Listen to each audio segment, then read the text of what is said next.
So it's a joy to be with you, even in this form, with this digital intermediation.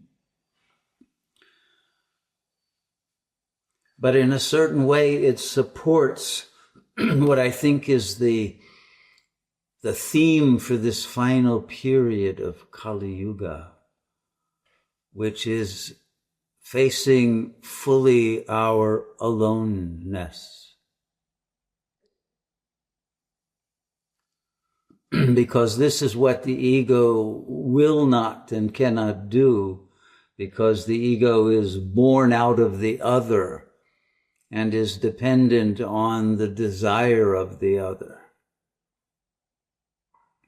Even if it's in a hostile dependency, and that's not simply external, but a hostile dependency toward your own superego and your superego's hostility toward the egoic child. And so only when you have accepted the total aloneness of consciousness that was never born, that is not identifiable with the ego narrative and with its structural split and self-attacking, agitated, desirous, angry nature. Only when that has been divorced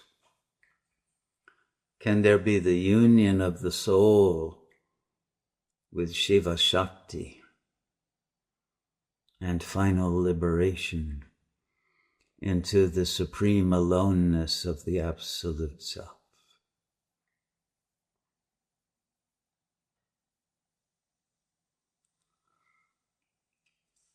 But that aloneness is attained through love. Paradoxically, the soul's love of the God Self, who begins as a sense of supreme otherness, but through love itself is recognized as that energy which brings fulfillment and ultimate union of subject and object, of soul and God.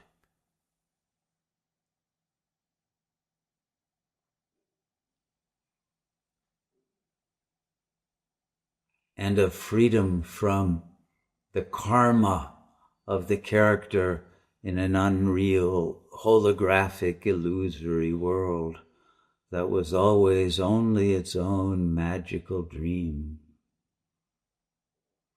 A dream whose only purpose was to bring awakening.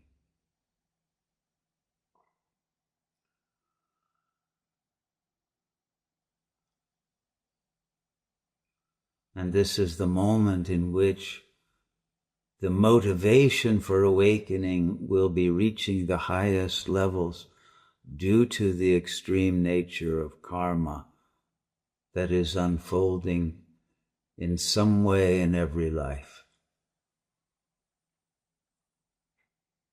That either has already or will bring a moment of truth.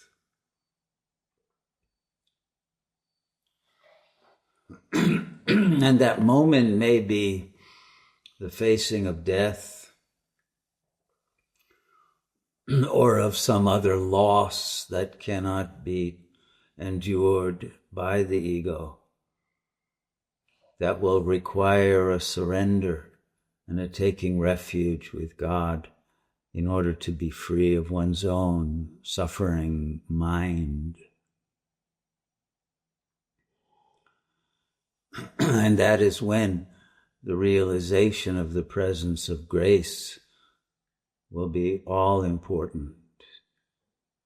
And those who can transmit and bestow that grace will be of great, even priceless value to the world, And so that is the subject of our next retreat, the art of bestowing grace. But before that art can be mastered, we must receive the grace. And we must recognize that the nature of that grace is already present in our heart. And it's simply a matter of opening the heart and being willing to give. To give in a way that can only be accomplished through the sacrifice of the ego and its tendency to want to hold and to grasp and to keep and to accumulate.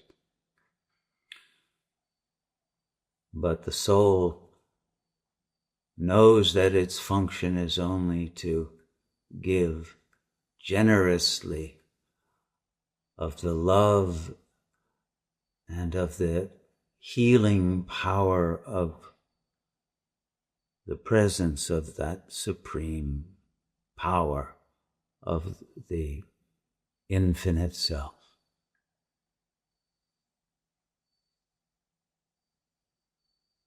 And so this is the moment in which we must actualize those potentialities of our soul in order to fulfill the reason for our being,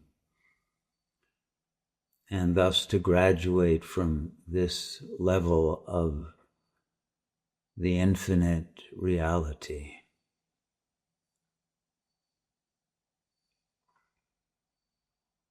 And reunite with the self, who is the source of creation, sustenance, destruction, and of the giving of the grace of liberation and redemption.